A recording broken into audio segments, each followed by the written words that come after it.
It's up to you. You're driving this boat. Let me drive the boat. Yeah, let me drive the boat. Yeah? Yeah, let's talk Taylor Swift. All right. So here's how we're going to do this. You explain it. All right. So Taylor Swift has been in the media a shit ton lately for reasons that pure football fans aren't exactly enthused about, and so much so that has kind of led to the entire world preying on the Chiefs' downfall. So I've kind of wondered, who is the Taylor Swift equivalent to college football? Who is that person that is loved, is overhyped, Yeah. I'm losing the word. What is it? Publicized? Over-publicized. Thank you. Yeah. Over-publicized to a point that you're just sick and tired of seeing them, and they don't even have as much to do with the game as it shows. So when they cut to this person, you're like, why am I seeing this person? It makes no sense to me. All right, so give me your first nomination. My first nomination is Matthew McConaughey. That's a solid one. I don't understand. I don't get why he's at the game. I get why he's at the game. I don't get why it's important he's at the game. I don't care that you've created some position that gives you an excuse to be on the, what is it, the minister of team culture? It's the what the hell is it's that? I'm putting bags into this school, that's so I'm what gonna it's stand on that sideline with my tight jeans and dap up players. That's what that is. Yeah, and like mid-game interviews, like, let's talk to Matthew McConaughey about how he thinks the game is going. Like, why are we doing this? It's so he is the Taylor Swift equivalent in college football for me, in that he's a celebrity that has nothing to do with the game, has no effect on it, but they will pan to him every chance they can. You got one? I got one in this context of like someone who people love to talk about, they clamor to it, and I just don't really get it. Now, and tie this in with Taylor Swift because in the NFL scene of like, obviously Taylor Swift, immensely talented, whatever, but on the NFL scene, I don't really need to hear about her all the time and see her all the time throughout the game. And for me right now, that's PJ Fleck. PJ Fleck, loved by many. 3 years ago, that's great. PJ Fleck deserves some love 3 years ago. Row the boats, got the tie on. I'm rocking with you now. That was fun. 3 years later, I'm not really getting it anymore. Like, sure, it's cool. You're at Minnesota. You got all this stuff, but like, I don't see the lore or the lust for a PJ Fleck anymore. Can I tell you a story about PJ Fleck? Yeah, I would love to hear a PJ Fleck story. story. I'm going to tell the story on air because, bro, if you out here in the world acting like this, people need to talk about you. All right, so I'm going to do it. I was at a camp circuit, all right? This was very recently. And a bunch of coaches there, a bunch of college coaches. And here comes PJ Fleck. And PJ Fleck, now a lot of head coaches have assistants, like dedicated to them. They follow them around. Kirby's got one of these guys. Follows them around, helps him out with all of his schedule, tells him what's coming up next. Hey, who's that guy? You know, all the little right-hand man stuff or right-hand woman stuff, right? Bro, PJ Fleck was treating this dude like one of them guys in the video or in the history books that's fanning the king with a fucking leaf. Ooh, all right? there's one. Sorry. Flu brain all over the place. But yeah, Pete, like to the point where he would finish his water and he would just hold it like this and the guy would come up and pick it out of his hand. Shit you not. He would stick his hand out like this. Assistant would give him his phone and he'd start talking. That's baller. Not baller. It's so baller. It's D-bag. What if he made you That's do so that? baller. Yeah, what if I made you do that? Oh, I would never do that. Exactly. Exactly. Exactly. It's very demeaning to your employees. The other thing that I noticed about him is all the reporting on this dude. Have you heard some of these stories? Mm-mm.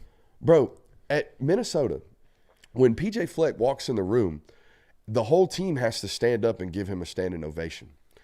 And if he doesn't, I'm serious. I know you're serious. That's just funny. And here's the best part. If he doesn't like the sound with which he was met with, he walks back out of the room and starts over. PJ Fleck has a 3-inch binder that he gives every single new player. And in that binder is like 47 pages of cliches, just all kind of little coaching idioms, right? Like if you ain't first, you're last. Or, you know, all the dumb shit. There's 2 types of pain of regret and pain of discipline, right? Like all these really good coach idioms, it's just a dictionary of them, all right? And when he bumps into players, A, if they don't have their binder on them, they get punished. B, he makes them recite it on spot, all right? And the other thing, I can't remember exactly what it was, but it was something along the lines of, oh, I know what it was. If he asks you how you're doing, you have to say, I'm elite. You can't say, I'm good, coach. How are you? It's he's baiting you to say that I'm elite. So if you walk up and say, hey, Jay Will, how you doing? I'm elite. I mean, that's all you can do. If you say anything else, he punishes you. Bro, what? Yeah, this dude has a real coaching job. This is a cult. Very much so. Yes. Very much so. So- So yeah, I'm with you there. Cool. I got a submission for you. What's up? And I don't feel great about this one. Who you got? Ben Herbstreit getting way too much Oh, love. no. He went for no. the dog? I went for the dog, man. I'm a dog Yeesh. lover. Don't get me wrong. I love me some dogs. But I could not imagine, and I can't imagine this because it would be us. I could not imagine one of you two's credentials getting pulled from the damn Rose Bowl because Ben Herbstreit needed a freaking credential. Now, I love Kirk. All right, Kirk, fan of the show. I love Kirk. We all love Kirk. I think Kirk's the best in the business. But why you dog on the sideline? Why you dog on the sideline? I can't even get sideline photo credentials.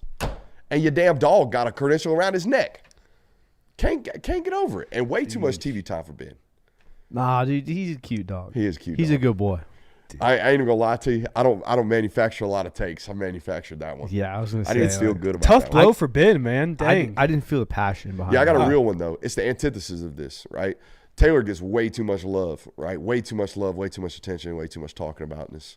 Bill O'Brien's the opposite of this. I think Bill O'Brien's a good football coach that gets shit on just because he's Bill O'Brien. Yeah. And that's I unfortunate. I think the thing that really hurt Bill O'Brien, and when this really started coming about, was the way that the DeAndre Hopkins trade was handled. When they sent him off to Arizona, it was kind of like, what is Bill O'Brien doing? And then the Texans were bad after that. I was like, oh, he's an idiot. And then just everything after that has kind of been like, oh, Bill O'Brien sucks no matter where he goes. When he was at Bama, he wasn't a good OC. Where was he after this? Where was he after Bama before he came back to Ohio State? He was coaching in the league. Yeah, but even then, With still was like, Houston. yeah, he was like, oh, this guy can't do anything. So I just thought of another one. What's up? Ric Flair. Now, Ric Flair, icon. I mean, absolute nature boy, the woo, everything woo. to do with who he is outside of college football, phenomenal. But I don't give a damn about who Ric Flair is rooting for in the national title game because it's always somebody else. One year it's Georgia. Then I'm going to go root for Michigan. Oh, now I'm a Bama fan. I don't give a damn who you want to root for, Ric Flair. Piss on your opinion. The weird one was him jumping on the Tampa bandwagon after they lost. Did you see this? yeah, that was interesting. He tweeted about how he was just this major Baker Mayfield fan, and I'm like, bro, that's a first. And people thought I was calling Baker a loser. I wasn't. I was talking about the Bucs being a loser, like losing, having lost that game, and then to turn on Twitter and see, Ric Flair's new affiliation with the Bucs. I'm like, what? It makes no sense. Normally, you pick the winner when you bandwagon. Who bandwagons the loser? That's wild. Mattress Mac. Some Ric Flair shit right there.